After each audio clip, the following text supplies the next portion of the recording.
to order for, whoa. Echo. Let me back up here. Still a little loud. We'll try it that way.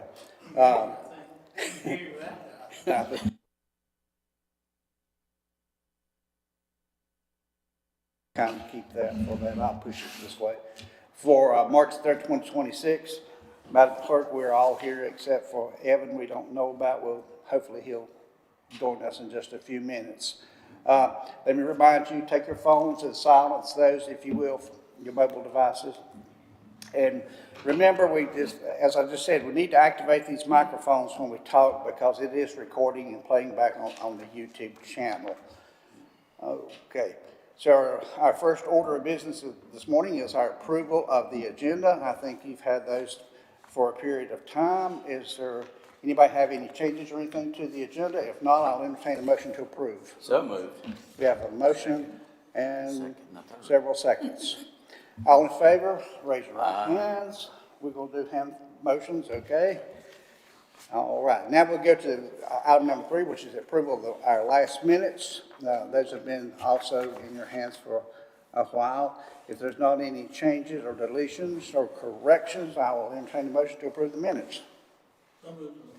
Have a motion and a second. All in favor, signify by lifting of the right hand. Thank you so much. All right, before we get started, there is some breaking news out of Raleigh this morning that none of you may have seen. Senator Phil Berger has announced just a while ago that he intends to file a bill during the short session in April to halt all property tax reevaluation changes for 12 months. So what that means for us, we're not quite sure yet. We're in discussion for that, so we'll have to see what that action is. Of course, everyone knows we're right in the middle of silly season, so it might be a last-minute ditch effort by the senator. What's his reason? He didn't have a reason. The House put together the committee to study property taxes to see if they can do any changes. So Berger put together also a Senate committee to see if they can make any changes in the property tax the way that it's done for counties. He says that North Carolinians are shouldering the burden of massive increases in local budgets. It doesn't matter to our citizens if a tax is paid to the state or a local government. It's their money coming out of their pockets, and he's going to do the moratorium to let the Senate Republican caucus to examine property tax reforms. So that's been one of their goals for whatever reason. The County Commissioners Association is not fond of that, nor are any other tax entities, as far as I know, will be fond of seeing them do that. So it's in progress, so we'll just have to wait and see what happens there. So that's your breaking news for today. All right. With that said, we'll move on to our new business, and we're going to look at commercial property revaluation, an overview of that. And we're going to start out with Namrita Nelson, who is our property valuation manager. Good morning, Namrita, and you may get us started. Good morning, everyone. Before we get started, I'd like to introduce Tyrone Haas, who is our commercial appraiser. I think Tyrone knows this county better than any of us in the tax office. He knows where everything is, how long it's been there, what it used to be before it is what was, and so his input has been invaluable. Today we're going to talk about commercial property. Our goal for 2027 for the revaluation is to produce accurate and defensible commercial and industrial values. Today's presentation, we will go through our commercial and industrial base, sort of just tell you what we've got, go through sales activity, and then discuss the valuation framework that we'll be using for commercial property. So as of right now, Burke County has 4,300 commercial and industrial pieces of property, out of which government-owned are 546. Other exempt are 607. That includes churches and property owned by Duke Energy. So that really makes it so that our commercial property base is 3,000 pieces of property, of which 731 are vacant. So really a fourth of our commercial property is not taxed. Is the vacant in the county or the towns? It's all through Burke County. So it could be in any town, or it's within the Burke County jurisdiction. Would you think there would be more in the county or more in the towns? Do you know? Probably more in the county. Most of Morganton is built out, so there'd be more vacant parcels closer to the outskirts of the cities. Did you say the 731 is not taxed? No, not the 731, the government-owned and the other exempt property. Yeah, yes. No, the 731 taxable vacant lots are taxed. So we have like a 25% vacancy rate? Yeah. Correct? Yes, it's not exactly vacancy rate. This is land that happens to be within commercial zoned areas. For example, the lot right across from us is vacant. So it's not exactly vacancy rates for, So it could be. it's completely vacant, unused. Improved land, Yes, like ready for an industrial or commercial site. correct. That would be defined under that, okay. Yes. Okay. What this really means is that only 5.8% of the parcels in terms of numbers are commercial, but they contribute to about 17% of value. So obviously, the commercial parcels are smaller, but larger dollars, so they're valuable. A lot of our commercial value is locked in exempt ownership. I have a question there. Sure. How is commercial tax base, let's say, tax value as compared to real value? How does that compare to residential? We're going to go through that in just a minute. We're going to look at the sales ratios, and that's exactly what we look at to figure out what we need to do. So here's the commercial mix. This is the number of parcels. So a large portion of our commercial property is retail. Industrial and office forms core employment bases in Burke County. Apartments and restaurants are smaller in count, but obviously economically very significant. Here's the answer to your question. So in the last 3 years, since 2023 onward, we've had 234 commercial sales. The sales ratio is 0.78. That means the difference between market and our assessments is 0.78. This is sort of expected. We know that the markets have gone up since the 2023 revaluation. And you can see the ratios in the different sectors. Certain sectors, the numbers are more reliable than others because we just haven't had that many sales in certain areas. Like in condominiums, we only have one sale. Duplexes, we've got 2. But retail has had robust sales. We've got 71 sales. The sales ratio is 0.75. What that means is if the sales price was 1, then our assessment was 0.75. So there's a lag between our book value. One condo sale? One condo that we have, commercial condo, and yes, The office, okay. that's exactly right. What defines institutional in this? In this case, Tyrone, you want to take that one? Institutional could be like institutional could be like a senior living facility. Could be something that's just like it could be a school property, something like that. Or a conference center, or Yep. something like that. Like a private school property, because it wouldn't, because it's commercial sale. Did you say school property? We did have Burke County had a I think it was by Drexel Elementary. They bought and sold some land there, Or maybe so it could be that.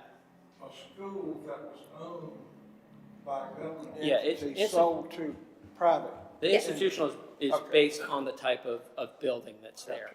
Okay. How do you, So it how falls do you under that treat, category. how do you treat Grace Ridge, those sales?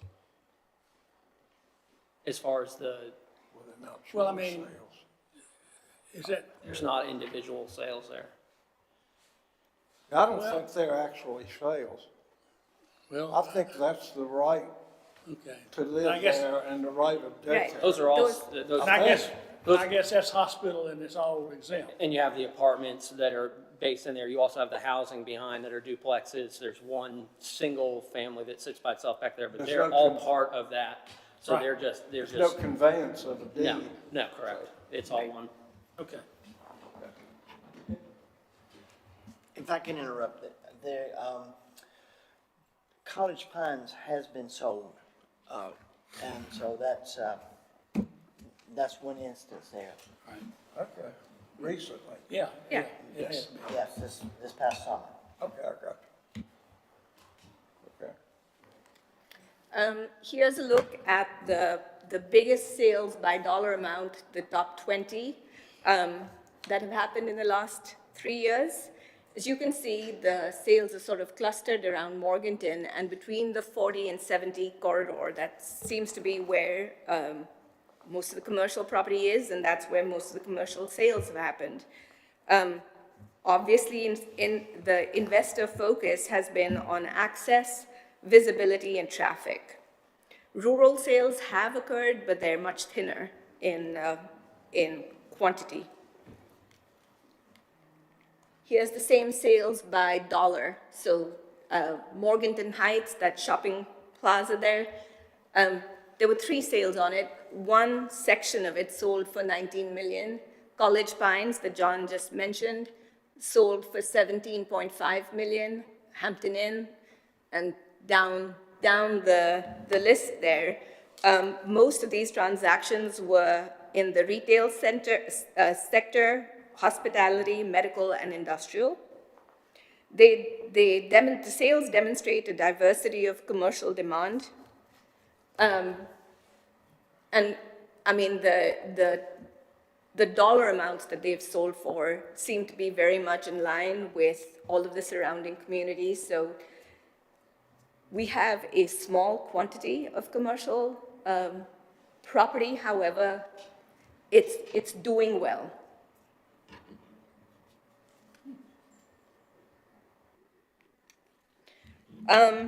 So given that our sales have happened sort of in the Morganton area and then between the 40 and 70 corridor, when we developed our commercial clusters to analyze our own commercial property, we kind of developed them along the same lines. So cluster 0 is right downtown Morganton. Sterling Street is basically, we've called it cluster 0. Clusters 1 and 2 are within Morganton, within the city limits of Morganton. Cluster 3 is the commercial corridor between I-40 and 70 throughout the county. So you've got all of the different townships, their commercial areas within those boundaries. And then everything outside that area we've called rural.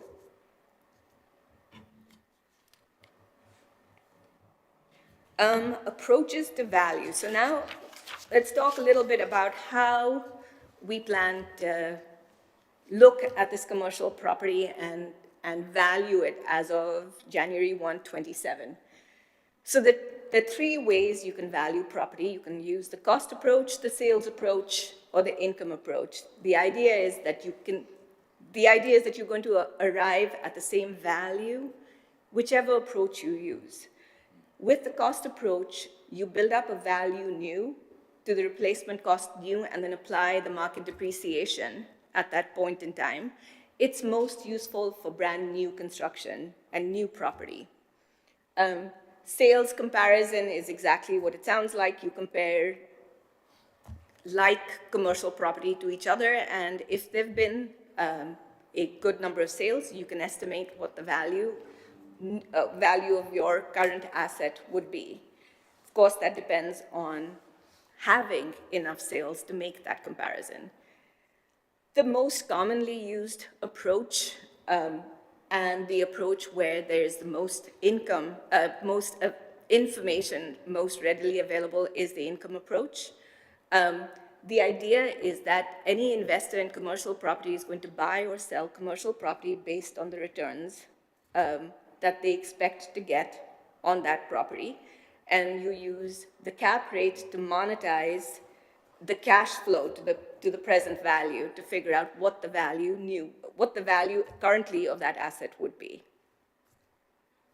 Does the county have,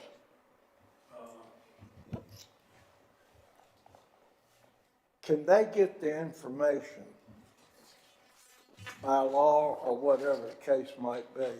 Let's say a lease, long-term lease is not recorded. Are y'all privileged to get that information, or can the owner We say can- no? We can request that information. They're not obligated There's to no, give us. you No. don't have any governing force that can make them give you No, that sir. information?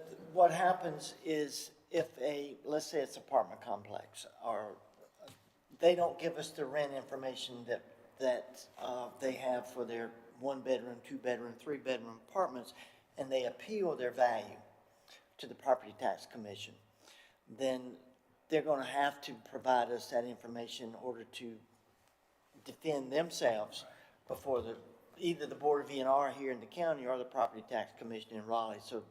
So if we're gonna be making a guess is what it amounts to based on what other properties are saying their income is. But when they want to raise the rate, it looks like to me, then the county would have the power to reevaluate based on the higher rate.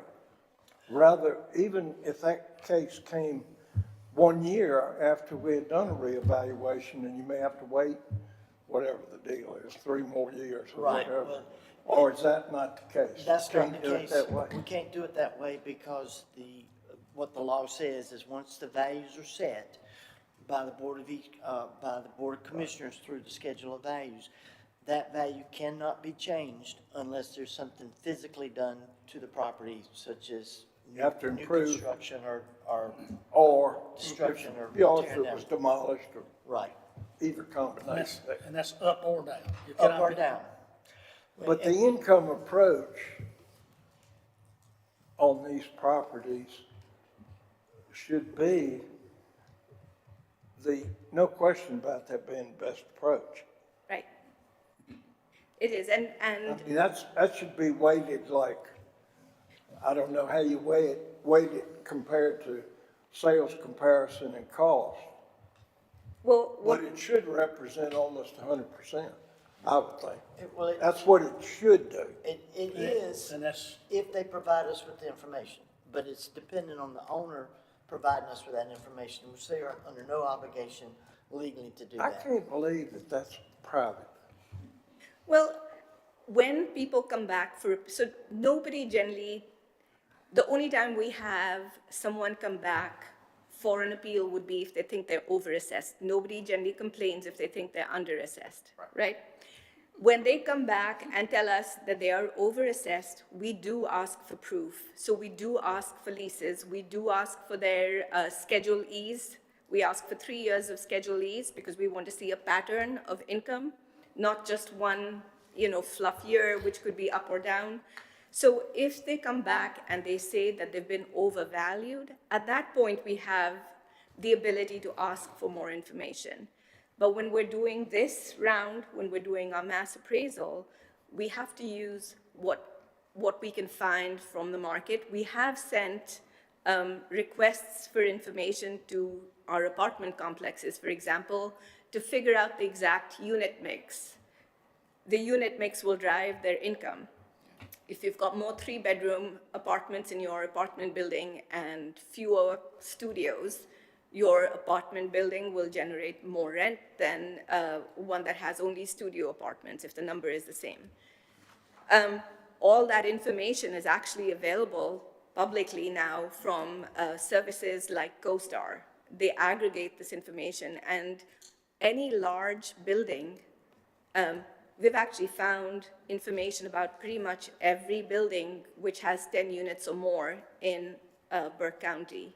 And we have sent out letters to just cross-check to make sure that that information is correct. But till they come in and file an appeal and say we're wrong, we can't really ask for any other information. But then they have to prove that the value that they're saying is right at appeal. If I can, Yeah. you said about up or down, increasing the value. That's true. We cannot increase or decrease. Back in 2008, when the 9-10, when the real estate market tanked, people's real estate values were going down, and I was in Polk County at the time, and we had done our revaluation at 2009, which was at the height of the market. So people were bringing in appraisals from 2010, 2011, where their homes had decreased in value, and we couldn't change them because they had been set Process. across the county. It's the same way commercial, a good example are drugstores. Drugstores, the cap rate for drugstores used to be 5.5.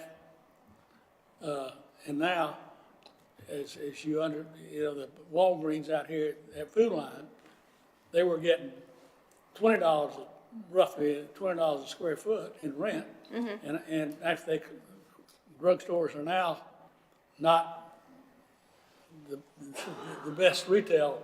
Anymore. So now, most drugstores, abandoned drugstores are now leased by Dollar General at $6 or something. So the cap rate for Dollar General is way up, where it used to be, drugstores used to have a cap rate of 5.5%, 5%. And so there's a big difference in the value of drugstore buildings, for example. Yes. So, And the Walgreens on North Green, because I was looking at that, and they are asking $9 a square foot. Of course, the guy that bought it, the group that bought it, out of Maryland, I think, and that was a sale that was just that shown. was $4 million. Yeah. And that lease that they have is good till 2032. Right, and that's So- factored into so the value. They're asking, Right, as is, now they gutted it. So they're asking for that shell, $9 a square foot. But they were getting And I offered them 3, and they didn't even respond. But, it looks to me like, of course, I offered it to the commercial firm that was handling the listing. But it looks to me like it'd just be a question of going to Walgreens and seeing if they'll take a lease, or either somebody buy them out of the lease, one or the other. yeah. That's, but it's crazy for that, as valuable as that property is to sit there. Well, I don't blame the person that paid the $4 million. Because they're not out a dime, because they bought it based on the income it produced. That's why they paid $4 million. right, And they've got that money stream coming in until 2032. right. And that gets factored into the cap rates and your income. So a triple net income will probably be matched with a slightly lower cap, a gross lease probably with a slightly higher cap, to offset those things. So basically, what we're doing with the income approach is that we figure out the income that a property will generate. We divide it by the cap rate, which we get. Typically, you develop cap rates from sales, but there are entities that publish cap rates, and that gives you the value for the property. A cap rate is basically an investor's required return. It includes return on investment and also risk. A higher cap rate indicates a lower value. Likewise, a lower cap rate indicates a higher value. So here's an example of a apartment complex. This is actual. This is actual, this is Murphy's Farms, actually. Okay. So they have 192 one-bedrooms. They have they have two bedrooms, they have 48 two-bedrooms. They rent their one-beds for 1,400. They rent, 192 one-bedrooms? yep, Wow. and they have 48 two beds that they rent at about $1,600 a unit. That would mean that their potential gross income, that means the income if every unit was rented out 100% of the time, would be $4 million. But we know that that's not true. There's always some vacancy. However, apartment buildings are experiencing very low vacancy rates. So the market vacancy rate for apartments right now is about 4.6%. Typically, you've got somebody who's moving in or moving out, and there's a period where the apartment's not occupied. That's about the only kind of vacancy that's happening in apartment buildings right now. That would get you to your effective gross income, so you deduct the vacancy from your potential gross income, and you get your effective gross income. You deduct your operating expenses, which is about 15% for this particular building. It's a brand new building. And therefore, obviously, the expense ratio will be different based on the age of the building. Gets you to your net operating income of about 3.3 million, and a cap rate the cap rate we've used is 7.5 for this building, which brings us to a full market value of $44 million for this property. Where'd you get a 7.5 cap rate? 'Cause CoStar and that's actually in your handouts. There's an analysis of every sub-market area. Basically, it's sales that have happened and the income that it generates, right? And it's aggregated around the area. as I would expect a buyer would want. I mean, I'm surprised that an apartment would carry a 7.5 cap rate, because that's pretty low cap rate for all the process that goes through for apartments. With the amount of transactions and Yeah. all you have to go through. I would say the cap rate for an apartment complex would be more 8 or 8.5, Yeah. in my opinion, but anyway, that's. Well, So- in the city of Morganton is a higher demand for apartments than outlying areas, so the cap rate would be higher outside of Morganton. So are these actual facts? The number of bedrooms, All of that? No, I know that, but, Cap rate's an it's, estimate. yeah, I know, Yes. well. yes, those So are the facts. market value is 44.8 million. What is the tax value? That is the tax That is the value. tax value. Oh. That's what we're Well, I saying. didn't know the market value. Yeah, because that is, so our goal is to value all real property at market, Okay, at what we think that the market value of that property is going to be as of January 1 of 2027. what was the market value when it was first completed? Well, we had it pegged at 50 million when it was just completed, but then they filed an appeal, and I believe we dropped it to 36, 38, because at that point, they weren't fully leased, and they needed a ramp-up time. But I think that was too low. I do think that the 44 million is about the right number. The cap, 8.5 cap rate was figured to be lower. Well, cap rates have actually gone up. So in 2023, cap rates were lower. Interest rates were lower in 23. And, Well, yeah, Well, so hopefully this they is can actually adjust higher. hope we're on the way to that adjusting back, but rate-wise. Yeah.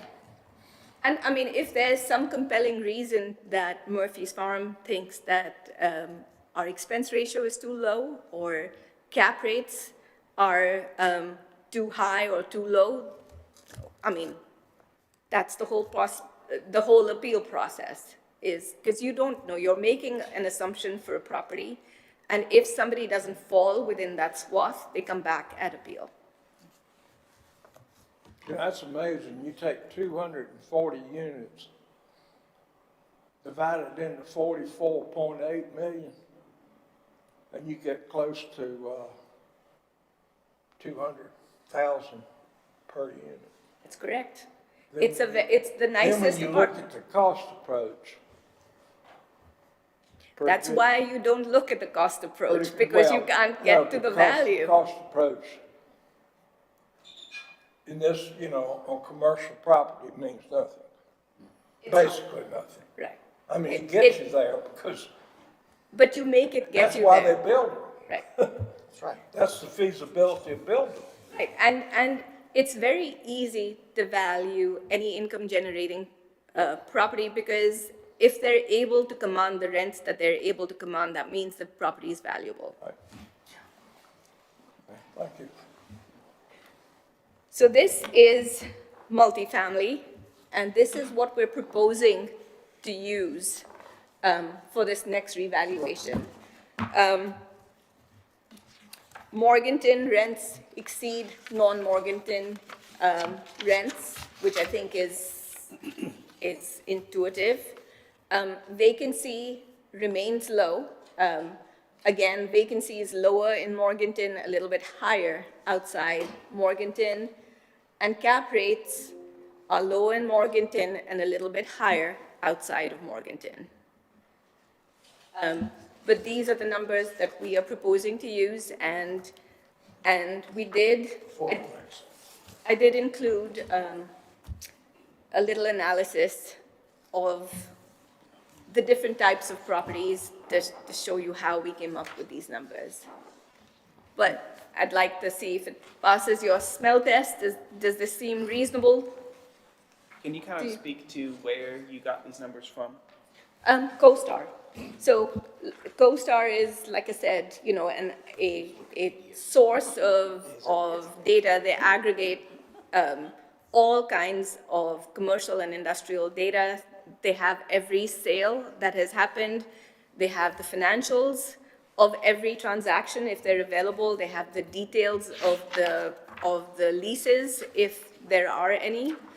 And they aggregate data and make it very accessible to get good information, reliable information about the different sectors in a county. Now, the only problem with CoStar is that it is good for regular industrial and commercial property. The small mom and pop rural stores don't follow the rules of regular commercial property, and those are valued separately. So this is going to be for the bulk of the big commercial property.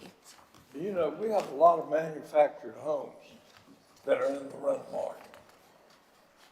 Bet they're not even included in this. No. No, that's, most of the time, that's personal property. Well, not really. Well, if they have a permanent foundation Yeah, and that they're deeded, Well, there's a four-way test for a mobile home to be considered real estate. It has to be owned by the mobile home has to be owned by the landowner. right, Has to have a permanent foundation. right, The tongue and the axles and wheels to be removed. removed. So, for the most part, rental mobile homes are in mobile home parks, and they are considered personal property. There are a number of them that are on permanent foundations owned by the person who owns the land. And we have those as real estate. But for the most part, across the county, the mobile homes are personal property. Okay. There's a lot of personal property mobile homes on the land, the person who owns the mobile home, but they don't pass the test to be real estate. Of the housing units, has there ever been a study, or maybe you have this information, of how many manufactured homes there are in Burke County versus I don't know the answer to that. We could, modular versus stick we built? could, well, I don't know about the difference between modular and stick-built homes. We can give you, I don't know the figure off the top of my head, but we can give you a figure of how many mobile homes we assess annually. Without permanent foundation? Yes, sir. And then would you have a statistic on ones that would be on permanent foundation? I don't think we'd have that, would we? They would be on as real estate, but I think going back to what you were saying about, you know, mobile homes that are rented, certainly there are folks that own them and rent them just like they're houses. I mean, so, Oh, but yeah, I mean- individual, but those rentals, we You don't know, have that information. typically, you know, a lot of mobile homes rent for $1,200 to $1,400 a month, which would be about the same rate as, Yes. almost the same rate as Murphy's Farm. Well, I mean, Airbnbs, right now, we're just Oh, well, valuing them as Airbnb, single-family you know. homes, but, you know, They throw the book away when you Yeah. figure those figures. Well, I mean. so I mean, at some point, maybe we can value them by income, they'll be, you know, they'll definitely be more valuable than the rest of the residential around them. So do y'all have a separate, We don't right now. like We on haven't, Airbnb? not yet. Okay. And correct me if I'm wrong, but much of that is because those homes are zoned residential versus being zoned commercial. So the parcel that they're Right. sitting on is Well, a that's residential true, home. yeah. So like I live in a rental home right now and it's zoned residential. So the county would have no way of knowing that I was renting it from someone else and how much rent I was paying. And you know, the Airbnbs, unless it's a later subdivision, if it's in a newer subdivision, they would not be excluded. Because I know there's been a lot of stuff up at the lake, Uh-huh. you know, about that, Lake James. Well, there are services that will, because Airbnbs have to report occupancy tax, or at least they're supposed to. That's correct. And so there are services that will monitor the Airbnb websites, because there's all different. Airbnb is just one. Yeah, that's just a company. Right, and so there are services that monitor that and can report to the county how many Airbnbs are in the county, and according to the tourism board, there's about 200 Airbnbs in Burke County. We're not taxing, and they're subject to business personal property for the furnishings and the things inside the house. Right. We're not taxing all those because we don't know about them. And so we're trying to Because chase those down. there's no government entity that says that they have to register That's as right. such. Is that correct? As an Airbnb, Yeah. that's correct. Do you have a question, Mr. Norwood? I was just saying, you arbitrarily pick the cap rates based on CoStar, is that? I mean, CoStar publishes cap rates by industry, so there are actual examples. I mean, the numbers aren't random. You can drill down into the properties that are making them up. Because I'm just thinking as a investor, I would not buy an apartment in Morganton at a 6.2 cap rate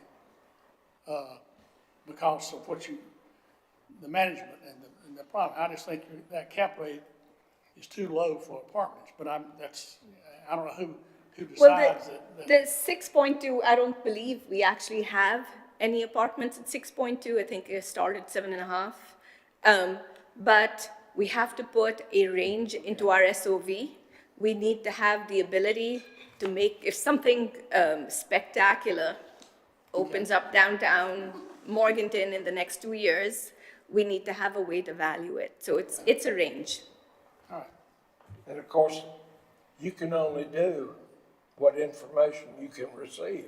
That's correct. And what we That's the key to the whole thing. that is, and if our cap rates are too low, then people will come back at appeal and provide us proof for why it should be different. These are what we're planning to use for multi-tenant and gross leases. Might want to take a couple minutes there and take a look at what we're proposing. Strip retail will have moderate rents, higher expenses. Offices, higher vacancy and operating costs. And this is in this, Yeah. Right. Industrial are low expenses, and these days, good demand.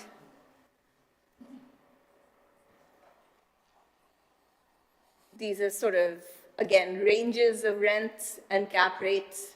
Cap rates depend on age and location, as do expenses. How is the valuation on properties that were affected by Helene and now that are in that 500-year floodplain? So we're basing everything based on sales and markets, right? If something is within the 500-year floodplain, and people are paying whatever, so say a property is worth $100,000, people know that it's within a 500-year floodplain, and they decide that they're still going to pay $100,000 for it. We notate the fact that it is in a floodplain, but the value is still 100,000. Because, you know, I purchased, well, it used to be Jeff Kincaid Insurance. Used to be Blood and Fox at one time, insurance, across from Ingalls. And it's about 4,200 square feet. And it's full basement. And there's 3 offices upstairs. And I bought it from the bank that foreclosed on it. And at the time of the flood, that property all of the basement was underwater, and 6.5 feet of the main floor Was underwater? was underwater. So I bought it and rehabbed it completely, and it's now 100% leased. But, We would probably value it based on the value of your lease. right, okay. Because Yeah, that well, would be I just the- got a new valuation, and I haven't given you those figures Well, yet, we'll but you probably know what? use- right. They're pretty darn close. What you valued it at, they're pretty much on the money. It would have gone back, so when real estate was damaged by Hurricane Helene, pretty much for the commercial sector, we went through and valued everything as if it was semi-complete. It was about 50% complete, and that was basically just, you had the shell, you had some, walls, interior, stuff like that. So it was based at 50% of its cost for that year. And then once you went back in and rehabbed, then all it did was pop that value back to what it was prior to Helene. There's been no other adjustments on them unless something changed, like you removed something, or there was something, added to the building, you ended up putting an addition on or something, but it basically just went right back to what it was in 2023 before Hurricane Helene hit. Well, in reality, that property, there's still a risk factor for the person, me, that bought it, or the Kirksey family down on the river, but there's still a stigma there. And some people, including prospective tenants, would say, we don't want to be there. Right. And my theory is, in talking to them, is when's God going to call the shot to have another Helene? That's exactly right. Yeah, no, I the mean, best the estimate is, percentage, and that's all it is, it's based on risk. And, it's risk reward, like anything in life. Right. All right, Emery, let's go on. keep going. All right. I want to get finished before too long today. Yes, for sure. So we can vote on these rates. Yes. All right, so these are our multi-tenant and gross leases. Triple net property, which it would be like the dollar stores, the drug stores, the QSRs. Typically, the triple net leases are where the tenant pays all of the expenses. There's stable NOIs and lower cap rates. And I've given, all of these are handouts that you could have if you'd like to take some time and look them over before, I can tell you drugstores do not sell for 5 cap rates now, and they really, in fact, a couple Walgreens are on the market at 10 cap rate. Again, national firms are being Amazon's taken over a lot of that business, and so drugstore cap rates are more 6.5 to 7. That's your information, because I don't think you can find one that sold it at 5 in the last 2 years. We can go back and review the rates that we're going to use for drugstores. The range we're saying is sort of between 5 and 6.5. We can go and look at specific examples, and we can pull specific data that would support what we're saying, or we could Right. review it if you think that that's important. And then at the end, we wanted to discuss something that seems to be a rising phenomena in smaller counties, which is basically appeals. And appeals is supposed to be, the purpose of appeals was to keep the process fair, so that any property that deserved a reduction got a reduction, or any property that should have been increased gets increased. But there's been a rise in contingency fee appeal firms, and basically, these firms get paid, Philadelphia lawyers. yes, they basically get paid on a contingency, they get paid 25 to 45% of the savings, and landlords and business owners don't have any skin in the game because they don't have to pay anything if there's no reduction, and they pay a share of the of the savings if they do. But what that means is that for a small county like ours with a small staff, this is starting to be a little bit of a burden, and just wanted to bring it to your attention because this is something that we are going to have to deal with going forward. Tools like CoStar are very helpful, but to counter these, but they take time and resource. Several years ago, 10 years or so ago, counties would do audits, business personal property audits on a contingency basis, and the courts have ruled that that's unconstitutional. So I don't see why this business practice couldn't be ruled unconstitutional, because it is a burden on smaller counties to have to defend each one of these appeals when all these companies are doing, based out of Chicago or New York or Atlanta, wherever, they're just throwing stuff against the wall to see what will stick. And the counties have to deal with each and every one of them. Right. So how do we change this? That would be a law through the General From Assembly. the General Assembly? Okay. We could start charging people for filing appeals at higher levels. I bet that would discourage, right now they don't have to pay anything. At least that would filter out some of the frivolous ones.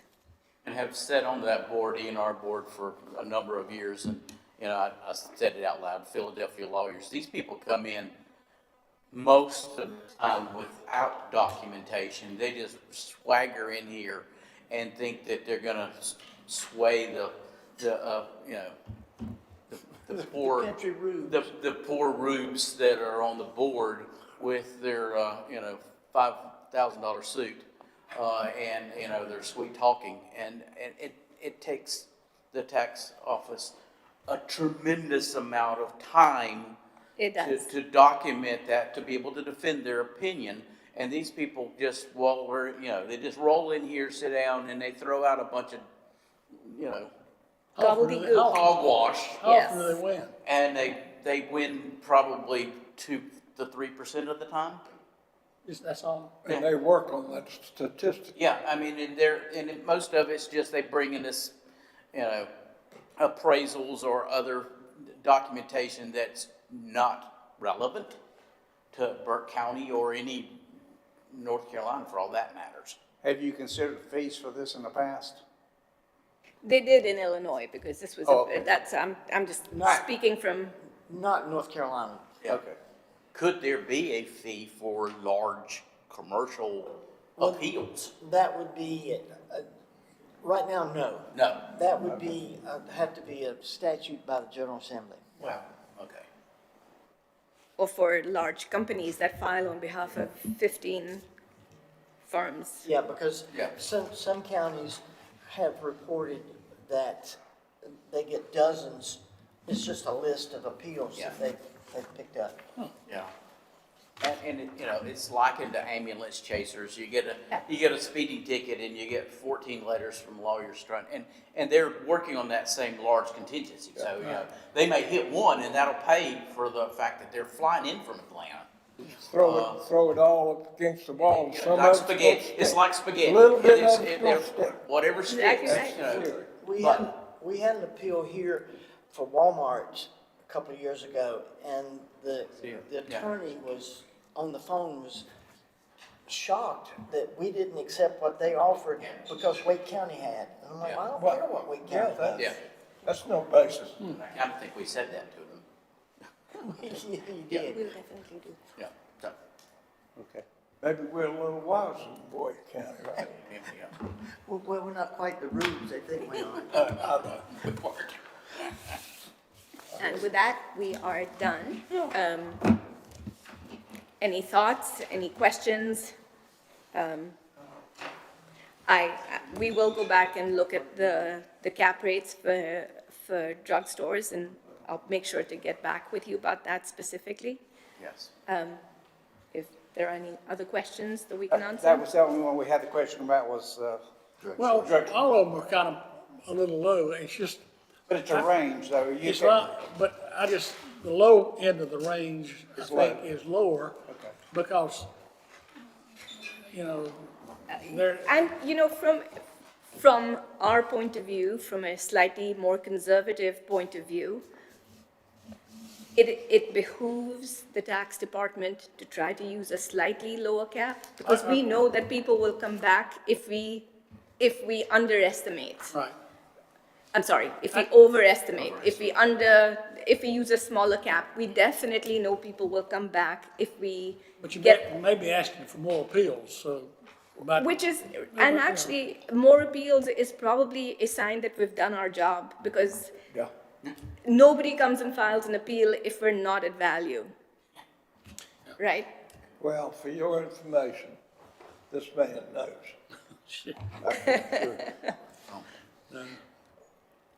Like I said, nobody fusses when their rate went down. Right. Right.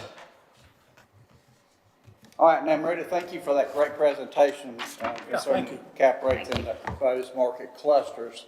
Is there any more questions before we're going to have to entertain a motion today to accept these cap rates as they've been proposed to us and these proposed market clusters, to vote, to say we're comfortable with those, saying that they can be changed, because everybody knows everything can be changed. But right now, what we saw today, we saw what CoStar has recommended, and we're in that range. So anybody have any other questions on that? All right, the chair will entertain a motion to accept those cap rates and proposed market clusters. So moved. Have a motion? Have a second? Second. We have a second. All in favor, lift your right hands, please. Okay, that is unanimous, Madam Clerk. All right, we're moving on to item number 5, which is member reports. Does anybody have anything really prophetic they need to tell us today? Okay, hearing that, we will set our next meeting. We need to cancel April the 7th meeting and move to our May 5th meeting. There's been a number of people that's going to be out of town during that week of April 7th. So don't forget that. Our next meeting will be on May the 5th. And what will we be talking about then? Do you know? We are going to be talking about the conditions of single-family homes that factor into value. So, for example, grades and finishes and kind of all of the details. When you pull up a house property card and you see all of the different things on that property card, we're going to be talking through those and how they contribute to the value of the house. Okay, if you would, send us all an email saying that that's what we're going to discuss, so that if we have anything before then, we might can send in some written questions or anything. I'll send an email reminding you all that the April meeting is canceled, and I'll include that information as well. Thank you, Madam Clerk, we appreciate that. All right. If there's not anything else to come before this board today, again, thank you for being here. Great questions today. I learned some things today from y'all. Y'all are good heads, so thank you so very much. If nothing else, we'll entertain a motion to adjourn. So moved. All right, we stand adjourned. Thank you all.